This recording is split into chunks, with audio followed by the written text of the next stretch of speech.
Olá, Cassiano Bittencourt, pelo Compondo a Tese. Toda sexta-feira nós temos aqui o Compondo a Tese, onde eu comento o que teve de mais relevante aí durante a semana. Foi uma semana bem cheia de informação. Tá? É sempre bom lembrar, as notícias ficam aqui embaixo na descrição desse vídeo. Então, para quem quiser aprofundar ali, tem os links para notícias e para os podcasts ali embaixo. E sempre bom um disclaimer, o que eu falo aqui nada mais é do que a minha opinião sobre investimento, a forma como eu invisto, não é de qualquer forma, modo em geral, indicação de compra ou venda de qualquer ativo do mercado financeiro. Isso dito, a gente começa com geral aí, né, o Trump assinando ali o decreto para aumentar a tarifa de alumínio e aço para 50%.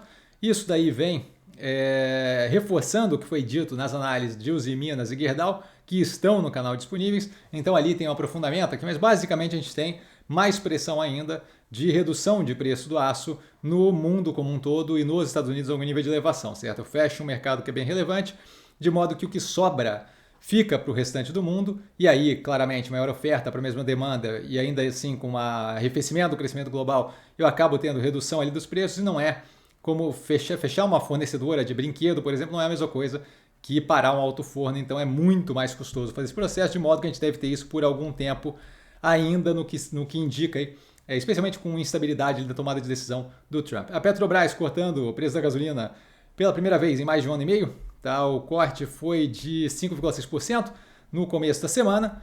Claramente reduz aí pressão, contratando redução de pressão inflacionária, como comentado aqui várias vezes. Haddad descartando aquele pacote do petróleo para plano alternativo do IOF, aquilo ali ainda não sei se está de fato descartado, mas aquilo ali com clara indicação de que iria respingar na Petrobras, algo que a gente comentou em análise da Petrobras lá atrás, e possivelmente no restante dos ativos do setor aqui no Brasil, uma vez que, além da questão ali de possível sangramento da Petrobras para a Caixa, existiam ali questões que geravam insegurança jurídica no que tange direito de exploração e por aí vai. Tá, o pacote nem foi divulgado efetivamente ainda, mas a gente começa, se for levado à frente, aquilo ali deve ter efeitos negativos para o setor aqui no Brasil. Tá, a gente teve uma pesquisa da Quest que começa a mostrar um cenário, eu vejo como bem positivo, mas para o governo claramente bem negativo, certo? O governo Lula ali com desaprovação que indo a 56% de acordo com o Poder Data, a da Quest confirmando isso e uma outra da Atlas Intel, se não me engano, também confirmando isso, todas saindo agora, por agora. Tá? Então uma sequência de pesquisas mostrando o aumento da desaprovação do governo, a da Quest com mais capilaridade, certo? Mostrando mais questões do que isso, 66% das pessoas contra a reeleição do Lula em 2026, o que claramente não é positivo para ele, indica ali uma possibilidade de abertura para combate em 2026, que a gente já havia indicada há bastante tempo, mas vem se confirmando. Tá? O Lula e o Bolsonaro, o Lula empatando no segundo turno ali, quando pesquisado, com basicamente todo mundo. Tá? Então aquilo ali demonstra aí um aperto, certo? Antes ele ganhava com margem no segundo turno, agora a gente começa a ter um aumento ali. Tá? E no caso do Tarcísio, aqui que eu vejo como um que pode despontar aí, até vou comentar mais para frente ali a questão dos andamentos que a gente está tendo agora, não só fechando esse gap e empatando tecnicamente ali, né? Tinha 10 pontos de diferença, agora tem 1 ponto de diferença, 1 ponto percentual. Você, além disso, tem o fato de que o Tarcísio é desconhecido aí por 39%, se não me engano, dos votantes ali, então tem um espaço gigantesco para ganho nessa brincadeira. Tá? Além disso, a gente tem a maioria dizendo que o Bolsonaro também devia desistir, certo? 65% dizendo que o Bolsonaro deveria desistir da candidatura e abrir justamente para os favoritos, no caso aqui a Michelle Bolsonaro e o Tarcísio. Veja Michelle Bolsonaro como algo difícil de engolir ali para todo mundo envolvido. Tá? Então imagina aí que o Tarcísio ganhe um pouco mais de força, de modo que a gente tem alguns início de movimentos aí, do Tarcísio sendo vistos especialmente hoje, certo? A gente viu essa semana ele falando de forma mais institucional, presidenciável, certo? De desindexação do salário mínimo, rever programas sociais, que quando tem liderança e projeto, o Congresso acompanha, umas falas assim, bem do tipo assim, assumindo a bandeira daquilo dali. Além disso, a gente teve a propaganda ali, a campanha de São Paulo, do Estado de São Paulo, sendo feita contra a violência, sobre contra a violência contra a mulher, sendo indicada ali em Cannes, ganhando prêmio em Cannes, se não me engano, e mais do que isso, e aí eu acho estranho, não é teoria conspiratória, nada, só acho estranho, o Bolsonaro foi se preparar, pelo menos é o que foi divulgado, foi se preparar para responder o STF no Palácio dos Bandeirantes, que é o Palácio do Governo de São Paulo. Então, assim, as coisas me parecem estar indo numa direção ali de começar a engatar o Tarcísio, ou pelo menos discutir o assunto de engatar o Tarcísio como candidato. Você pode falar, Cassiano, é só coincidência que o Bolsonaro vá para São Paulo para se preparar dentro do Palácio dos Bandeirantes, que é o palácio do governo de São Paulo, para responder as perguntas do STF. Eu não vejo muito bem o porquê que ele iria. Não vejo qual é o ganho que ele tem de ir ao Palácio dos Bandeirantes para fazer o tipo de preparação para dar um depoimento, alguma coisa assim. Então, volto a reforçar, acho estranho e me parece a fala do Tarcísio, o Bolsonaro indo para São Paulo, e ainda com o suporte agora da pesquisa, que bota ele numa posição ali de contender, de competidor forte, acho que estamos caminhando nessa direção há algum tempo já, mas parece que está tendo aí algum nível de abertura para isso.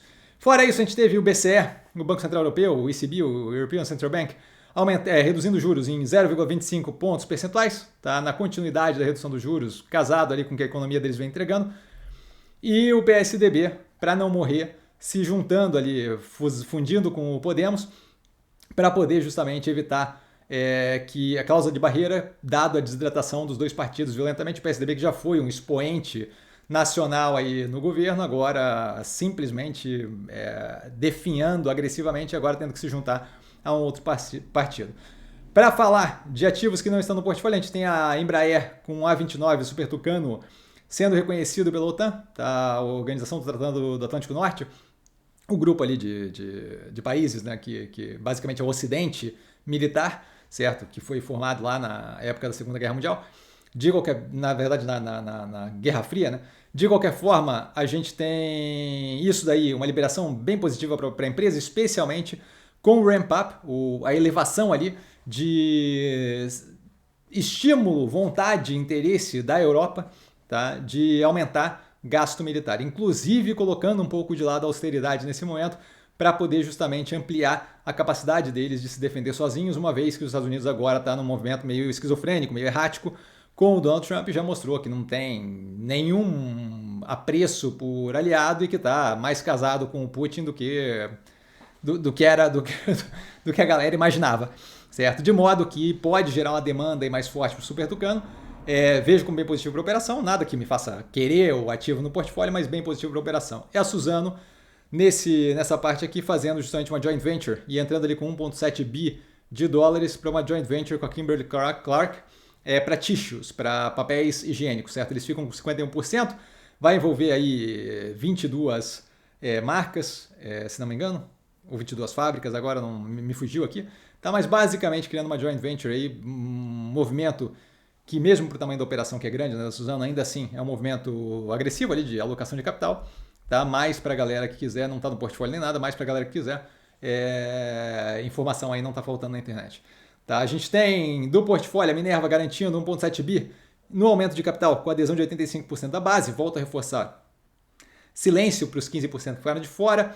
A gente teve as sobras sendo jogadas novamente para a subscrição, já pedi todas as minhas, certo? Que eu podia, era 16% da subscrição que poderia ser subscrito ali em sobras, tá? Isso daí, cada duas delas vem com um bônus de subscrição, isso daí no médio e longo prazo acredito eu que vai pagar violentamente bem. De qualquer forma, eles fecharam aí, agora as sobras estão para avanço aí, certo? Através de bônus de subscrição. Imagino eu que a própria VDQ e a Salic devem consumir o negócio todo e injetar o capital inteiro. Então a gente deve, imagino eu, bater ali dos 2 bi, né? Porque agora o que sobrar desse que sobrou agora é para quem quiser, certo? Então, basicamente ali, se sobrar ainda assim, eu pedi o meu total, mas se sobrar ainda assim, eu imagino que a galera pode pedir a mais, de acordo com o que estava lá, justamente para caso sobre, além da sobra, poder alocar capital. Imagino que a VDQ, a família Queiroz ali e a Salic, a Saudi Arabia Livestock Investment Company, devam abarcar, devam injetar todo o resto ali para quem não participou.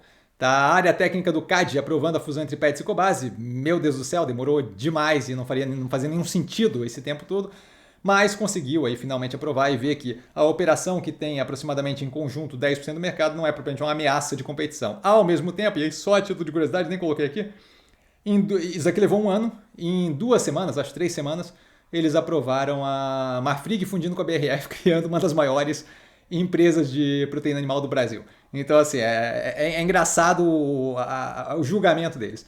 A Azul com a Moody's rebaixando o rating, e aqui chama atenção não pelo rebaixamento do rating, obviamente a operação entrou em recuperação judicial eles acabam em Chapter 11, eles acabam tendo algum nível de mudança. Nesse caso aqui, a Moody's me pareceu bem mais sensata e ao invés de botar a operação em default, como se estivesse efetivamente incapacidade de pagamento, viu a situação como um todo, rebaixou o rating menos do que o mínimo possível, justamente mostrando a capacidade de discernimento de que ela entra num Chapter 11 com tudo já pré-acordado, apoio de credores, parceiros, a United e a American Airlines, o arrendador de aeronaves e por aí vai, de modo que não é propriamente não é representativo de efetivamente um default, não é uma empresa que não conseguia mais pagar e aí teve que ir para uma recuperação judicial para ter haircut e o diabo 4, certo? É outra situação. O Banco Pan esclarecendo a fofoca sobre o BTG comprar a operação, certo? O BTG tem 100% do capital votante, então quando o Banco Pan fala, é basicamente o BTG falando, e eles falaram aqui claramente que nesse momento não tem nenhuma intenção de fechar o capital do Banco Pan, o que coloca isso daí para dormir, certo? Basicamente mais fofoca e burburinho no mercado, por isso que eu reforço 300 mil vezes que não se toma decisão com base nesse tipo de coisa etérea. Tá? A Casas Bahia acelerando, antecipando aí a possibilidade de conversão das dívidas em ações para junho, valendo agora então. Tá? E basicamente ali aquilo ali em acordo, parece que já com disposição de conversão do Banco do Brasil e do Bradesco, essa antecipação teve concordância de 99,99% de todos os debenturistas da segunda série, que é justamente que aqui é conversível, de modo que aquilo ali deve ser efetivado com velocidade. Sendo efetivado, a gente tem ali, sendo efetivado na totalidade, a gente tem ali a redução da alavancagem pela metade, o que por si só já eleva o potencial de evolução do preço do ativo. Mais do que isso, coloca a operação numa velocidade bem mais rápida para chegar naquele ponto de geração de caixa consistente com lucratividade. Então a gente deve ver um movimento bem positivo nos próximos períodos aí. A Zemp, por último aqui, na parte de ativos, né? Com o Mubadala fazendo opa num preço que é uma cuspida na cara, certo? De 3,50 por ação, que é simplesmente absurdo. Então a gente vai acompanhar de perto no canal todo o processo de chamada da AGE, quando finalizar aqui o registro na CVM da OPA. Essa chamada de AGE, Assembleia Geral Extraordinária, vai abrir justamente para voto de todos os acionistas minoritários para que a gente possa, e eu espero que a gente consiga isso, rejeitar essa proposta e mandar eles para as cucuias, porque 3,50 por ação é simplesmente absurdo e a gente não deveria de forma alguma vender nesse preço, especialmente agora que teve ali a compra do Starbucks, do Subway, o espaço para crescimento agressivo. Ele já tem 70 e tantos % da operação, não tem nenhuma necessidade de ser greedy, de ser ganancioso nesse jeito e querer justamente tirar agora os minoritários que ficaram durante esse período todo, certo? De modo que espero que a gente consiga rejeitar essa proposta na votação em AGE. Isso vai ser acompanhado de perto no canal, justamente para que todo mundo tenha a capacidade de se inscrever e votar contra essa jossa. Obviamente, votem como vocês quiserem, mas estou dizendo que eu vou votar contra porque eu acho absurdo vender a 3,50. Tá? Passando aos podcasts e um vídeo aqui, certo? A gente tem uma entrevista hoje, que foi uma das melhores entrevistas que eu vi em bastante tempo do Daily Show, do Jonathan V. Cohen, falando justamente sobre bet, tá? Sobre apostas em esportes lá nos Estados Unidos. A entrevista é divertida, inteligente, engraçada, muito, muito, muito boa. É o primeiro link ali. Passando para frente, a gente tem o The Daily do New York Times falando da vida caótica do Elon Musk, certo? E aí agora a gente teve o burburinho aí, o quebra-pau entre Elon Musk e o Trump, que é simplesmente, eu não consigo fingir a felicidade, é simplesmente maravilhoso, porque tá engraçado, tá divertido, e são dois pela-sacos gigantescos, certo? E de qualquer forma, a gente tem aqui esse daqui do começo da semana falando da vida caótica do Elon Musk, a questão do uso de droga e por aí vai. Tá? O ponto final da CBN falando do habeas corpus que foi dado ao MC Pose do Rodo. E aqui é interessante porque vem com a justificativa do juiz que mostra o quão frágil era as acusações contra ele, certo? Aquilo ali com um nível de hipocrisia e descasamento da realidade com outras pessoas que fazem, com outras questões que poderiam ser julgadas dessa forma e que simplesmente não são. E aí o fato dele ser pego numa justificativa simplesmente frágil, é algo aí que vale a pena ouvir, tá? O magistrado ali que faz que escreve o texto demonstra claramente o nível da fragilidade que foi usada para tentar jogar o cara para dentro da cadeia. Tá? Na sequência, a gente tem o The Daily falando sobre a operação Spider's Web, que é aquela operação que foi feita pela Ucrânia, dentro da Rússia, de dentro de containers saíam vários drones e basicamente queimaram ali uma cacetada de avião bombardeiro da Rússia, certo? Basicamente ali um custo estimado de 7 bilhões de dólares, com um drone de 600 dólares para cada drone de 600 dólares, gerou ali um custo estimado de 7 bi de dólares, tá? Então, assim, um negócio simplesmente absurdo. O nome é Inside Operation Spider's Web, do The Daily, do New York Times, muito, muito interessante. O PBS NewsHour, falando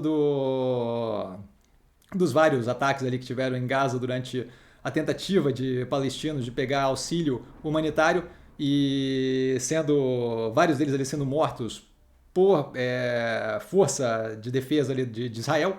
Então aqui fala mais a fundo, tá? More than 2 dozen, mais de 2 dúzias mortos enquanto os palestinos tentam conseguir ajuda humanitária nos centros de distribuição que foram alterados a forma de funcionamento. Por exemplo, isso daqui aconteceu 1 ou 2 dias seguidos, tá? Então o nome é More than 2 dozen killed as Gazans again face gunfire outside humanitarian aid sites, da PBS NewsHour. Tá? Na sequência, o ponto final da CBN com o CEO da Quest, daquela pesquisa, falando justamente do ponto a ponto ali da pesquisa, certo? Das partes ali da crise do INSS, a questão a avaliação da pesquisa como um todo. Então, crise do INSS foi pauta produzida no governo e acabou sendo tiro no pé de Lula, avalia cientista político. O cientista político, no caso, é justamente o CEO da Quest. O The Daily, mais uma vez, agora de hoje, né? De ontem, falando da Big Beautiful Bill, a tentativa de projeto de lei que o Trump está tentando passar nos Estados Unidos, com um monte de coisa enfiada ali dentro, que justamente foi uma das armas aí que o Elon Musk usou para atacar o Trump agora, recentemente, de ontem para hoje. Tá? Então, explicando aqui o ponto a ponto daquela legislação, os problemas, as questões e o como vai ou não vai aumentar o endividamento americano. Tá? The Big Ugly Battle over the Big Beautiful Bill, também com o The Daily, do New York Times. Na sequência, a gente tem o The Daily com uma série nova do New York Times, mas não é o The Daily. Aqui está o primeiro episódio, The Protocol. Basicamente ali explicando o histórico como um todo do desenvolvimento do que a gente tem hoje como é que eu vou chamar isso? O processo que as pessoas transgêneros passam para chegar no ponto ali, que vamos chamar de ponto ótimo, mas no ponto que eles se sintam mais confortáveis com as pessoas fisicamente que elas são. Certo? A explicação aqui fica um pouco difícil, porque de fato as palavras que tem que usar especificamente eu não vou saber dizer.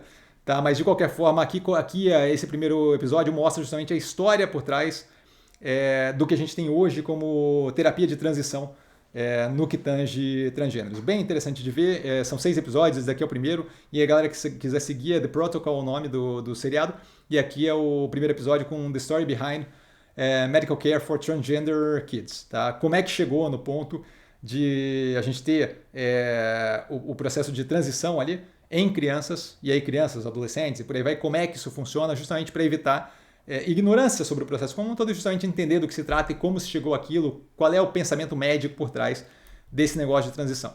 Tá? E por último aqui o Hard Fork, que é do New York Times também, e é bem interessante, falando de tecnologia, mais longo, mas falando de várias coisas, tá? Desde o Trump e o Musk, esse daí saiu hoje, então, desde a briga toda do Trump e o Musk com um pouco mais de informação, um programador do DOGE, o Department of Government Efficiency, o departamento que criaram para o Elon, para ele fazer aquilo que ele acha que é ganhar eficiência no governo, mas basicamente desmantelou um pedaço do governo ali que não vai ter volta, certo? E também o finalzinho aqui com um negócio bem interessante, que é chefes de cozinha que estão usando AI para ajudar na cozinha, justamente uma discussão sobre isso também bem engraçado.